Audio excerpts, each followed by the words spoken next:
जय हिमालय, जय भारत।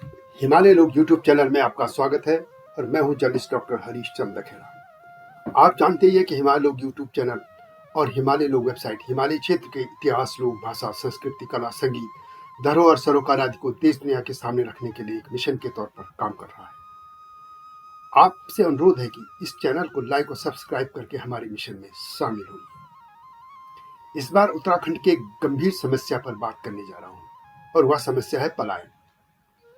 वैसे तो पलायन पर बहुत पहले से बात होती रही है, परंतु इस बार गंभीर समस्या यह है कि उत्तराखंड के गांव अब ब्राह्मण विहीन होते जा रहे हैं। सबसे अधिक भुतवा गांव ब्राह्मणों के हैं, जो कि प्रदेश की पलायन आयोग की रिपोर्ट में भुतवा गांव बताए गए थे। यह तो धन्य है उत्तराखंड के जजमान यानी क्षत्रिय, जिनके कारण अभी गांव आबाद है। अन्यथा ब्राह्मणों ने तो जैसे सोच ही लिया है कि पढ़ते लिखते ही अपने पुरखों के गांव को हमेशा के लिए छोड़ देना है। इस महापाप में मैं भी शामिल हूं। यह मैं ब्राह्मणों को कोई दोष नहीं दे रहा हूं, यह मजबूरी है कि पढ़ लिखने के बाद वहां सम्मानजनक रोजगार के अवसर पैदा नहीं हो पाए और यह वहां की निकम्मी सरकारों और निकम्मे राजनीतिक नेतृत्व का ही फल है कि जो ऐसे राजनीतिक नेतृत्व को लोग चुन रहे हैं। आप भी जानते हैं कि उत्तराखंड राज्य के बनने के इन 22 सालों के बाद भी पलायन कम होने के बजाय बढ़ा है।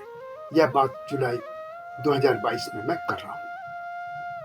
यह खुद उत्तराखंड सरकार के गठित पलायन आयोग की रिपोर्ट कह चुकी है, परंतु मैं जो बात बताने जा रहा हूं यह और भी गंभीर है और इसी बात को सरकारी तौर पर बताया नहीं गया।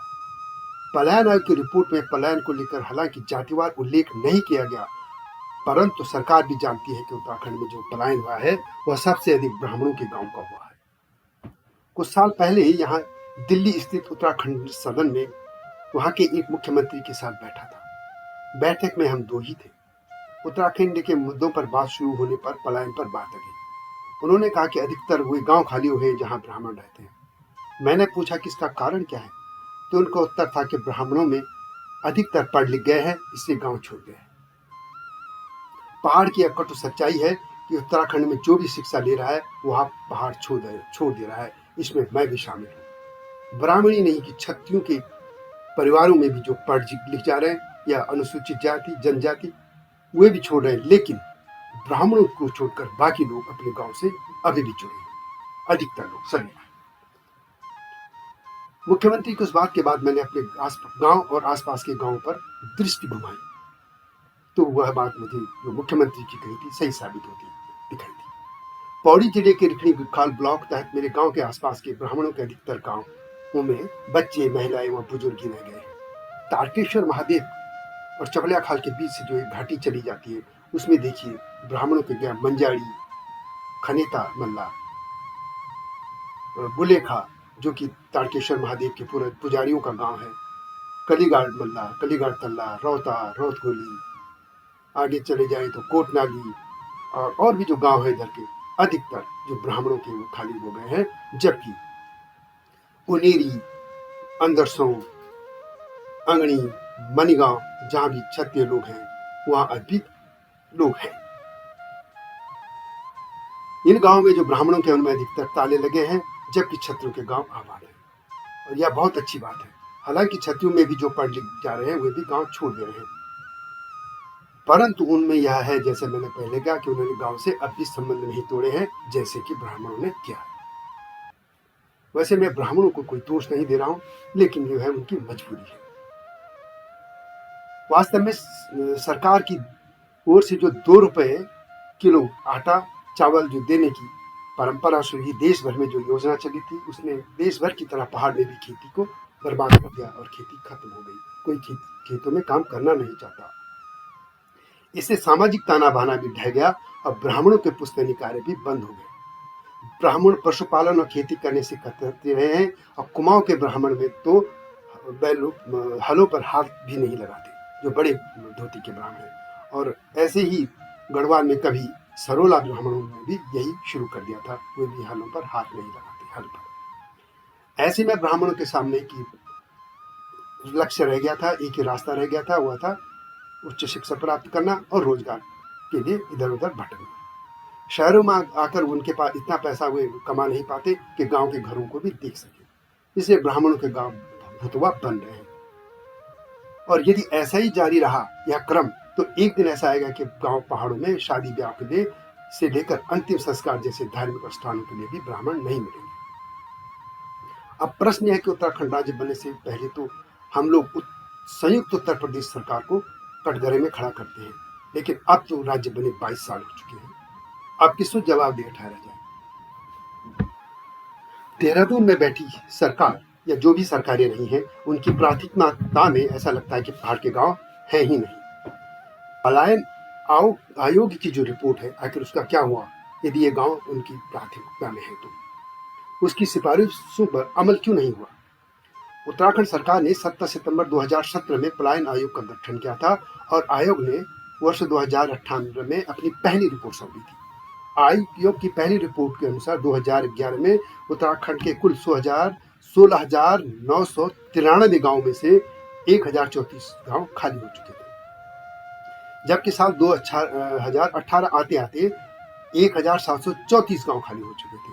राज्य में 405 गांव ऐसे थे जहां 10 से भी कम लोग रह रहे थे।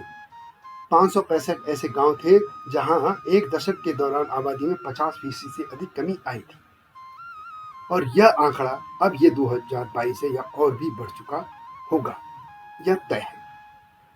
आयोग ने पलायन की समस्या, पलायन की वजह और रोकने के उपाय समेत अन्य पहलुओं को लेकर करीब 84 पन्नों की रिपोर्ट तैयार की थी। इस प्रदेश में कि यहाँ के करीब 1000 गांवों को भुतवा घोषित किया गया था। रिपोर्ट के अनुसार 2001 और 2011 की जनगणना के आंकड़ों की तुलना करने पर अल्मोड़ा और पौड़ी जिलों में नकारात्मक जनसंख्या वृद्धि दर्ज की, यानी वहां जनसंख्या बढ़ने की बजाय घट गई थी। रिपोर्ट के अनुसार पलायन की सबसे बड़ी वजह रोजगार थी। इस कारण 50.16% लोग पलायन कर गए। इसके बाद अच्छी शिक्षा के लिए 15.21%, स्वास्थ्य सेवा की कमी के कारण 8.83 लोगों ने पलायन किया। जंगली जानवरों से तंग आकर पलायन और कृषि उत्पादन में कमी होना भी पलायन की एक बड़ी वजह मानी गई थी। रिपोर्ट के अनुसार उत्तराखंड में उन 10 वर्षों में जितना भी पलायन हुआ, उनमें सबसे अधिक 26 से 35 साल के युवाओं की संख्या थी।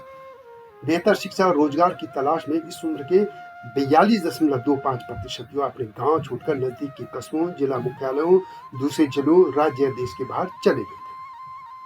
इसके अलावा 25 साल से कम उम्र वाले 28.66% और 35 साल से अधिक उम्र वाले 29% लोग भी गांव से पलायन कर चुके थे। यह बात इसलिए बता रहा हूं कि आप लोग भी जाने कि उत्तराखंड सरकार ने इस पलायन को रोकने के लिए क्या किया।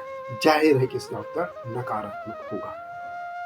यह भी कहा गया था कि लगभग 52% जो पलायन हुआ था वो उत्तराखंड के भीतर हुआ था, यानी जो उत्तराखंड के गांव हैं उनसे आबादी वहां के कस्बों में आ गई थी। जैसे पौड़ी के आ गए थे पूरे कोटद्वार में, और या पूरा उत्तराखंड के देहरादून में, या उत्तरकाशी जो जिले के हैं उत्तरकाशी में, टेहरी जो जिला है उसके या तो ऋषिकेश आ गए थे, या चंबा टेहरी, नई टेहरी के आसपास। इसी तरह था अल्मोड़ा के लोग अल्मोड़ा, नैनीताल या अधिकतम हल्द्वानी आ गए थे, और इसी तरह पिथौरागढ़, चंपावत, इन जिलों के लोग उधम सिंह जिले में जो और भी शहर है, रुद्रपुर, टनकपुर वगैरह, वहां आ गए। यानी पूरी जो पहाड़ की आबादी थी वहां शहरों में सिमट गई थी। और उसका एक ही बड़ा कारण ये भी था कि बच्चों को शिक्षा। अब ये सोचना होगा कि वहां की शिक्षा प्रणाली कैसी है। 2000 की जो जनगणना अवधि के दौरान वैसे तो देश में ज्यादा आर्थिक लाभ वाले शहरों या दूसरे इलाकों में काम करने के लिए 14 करोड़ 40 लाख लोगों ने प्रवास किया। पलायन की असहमति पूरे भारत में, वैसे पूरे विश्व में है। स्वतंत्र भारत की प्रथम जनगणना थी 1951 में। ग्रामीण और शहरी आबादी का अनुपात 83% एवं 70% था। 50 वर्ष बाद 2001 की जनगणना में ग्रामीण एवं शहरी जनसंख्या का प्रतिशत 74 एवं 26% हो गया। इन आंकड़ों से साफ है कि ग्रामीण लोगों का शहरों की ओर पलायन तेजी से बढ़ रहा है। गांव से शहरों की ओर पलायन का सिलसिला कोई नया नहीं है। गांव में कृषि भूमि के लगातार कम होने, आबादी बढ़ने और प्राकृतिक आपदाओं के चलते रोजी रोटी की तलाश में ग्रामीण को क्षेत्र के लोगों को शहरों की कस्बों की ओर जाना पड़ता है। इसके अलावा गांव में बुनियादी सुविधाओं की भी कमी है। गांव में रोजगार नहीं मिलता, शिक्षा के अवसर कम है, बिजली, हवा, सड़क, संचार और स्वास्थ्य जैसी बुनियादी सुविधाएं भी बहुत कम है। वैसे तो कोरोना काल के बाद उत्तराखंड की वो कुछ रिवर्स माइग्रेशन, इसका मतलब कि मैदानों से लोग पहाड़ों की तरफ भी गए, लेकिन वहां पर उनका जो बिजनेस था उसको न सरकारी प्रोत्साहन मिला, न लोगों का समर्थन। इससे वो फिर उस तरीके से वो जो उत्साह था वो अब नहीं दिखता है। इसके तरह बहुत से ऐसे कारण हैं जो पलायन को बढ़ावा दे रहे हैं, कम नहीं हो रहा है। परंतु अभी मैं बात कर रहा हूँ उत्तराखंड के ब्राह्मणों की। ब्राह्मणों ने नीच सत्ता प्राप्त की है तो यह उनका दोष नहीं है। इसका दोषी उत्तराखंड की निकम्मी सरकारें जो शिक्षा प्राप्त युवकों को रोजगार उपलब्ध नहीं करा पा रही है, ये स्वरोजगार की ओर प्रेरित नहीं कर पा रही है। शहरों में रह रहे उत्तराखंडी यदि अपने गांव जाते तो मेरी बात पर उनको गौर करना चाहिए। यदि और आखिरकार ब्राह्मणों के गांव भुतुआ क्यों हो रहे हैं? उत्तराखंड के ब्राह्मणों को सोचना होगा कि आखिरकार वे गांव लौट क्यों नहीं रहे हैं। कम से कम अपने जिनके पास पैसा आ गया उनको तो अपने गांव के मकानों को ठीक करना चाहिए। तो यह थी उत्तराखंड के ब्राह्मण विहीनों गांव की गाथा। यह वीडियो कैसी लगी कमेंट में अवश्य लिखें। चैनल पसंद आए तो लाइक और सब्सक्राइब करके नोटिफिकेशन की घंटी भी अवश्य दबा दीजिए, जिन्होंने अब तक ऐसा नहीं किया। हिमालय लोक चैनल और हिमालय लोक वेबसाइट हिमालय क्षेत्रीय इतिहास, लोक भाषा, संस्कृति, कला, संगीत, धरोहर आदि को देश दुनिया के सामने रखने के लिए लाया गया है। वीडियो अच्छी लगे तो शेयर भी अवश्य कीजिएगा और इसके टाइटल संग हम पहाड़ और अंतिम गीत नदियों के गीत को सुन लेना इस चैनल में है। अगली वीडियो की प्रतीक्षा कीजिए। तब तक जय हिमालय, जय भारत। हिमालय पे पेड़ हो तो गीत गाएंगी नदियाँ, गीत गाएंगी नदियाँ। पेड़ों पे चिड़िया है तो गीत गाएंगी नदियाँ, पेड़ों पे चिड़िया है तो गीत गाएंगी नदियाँ।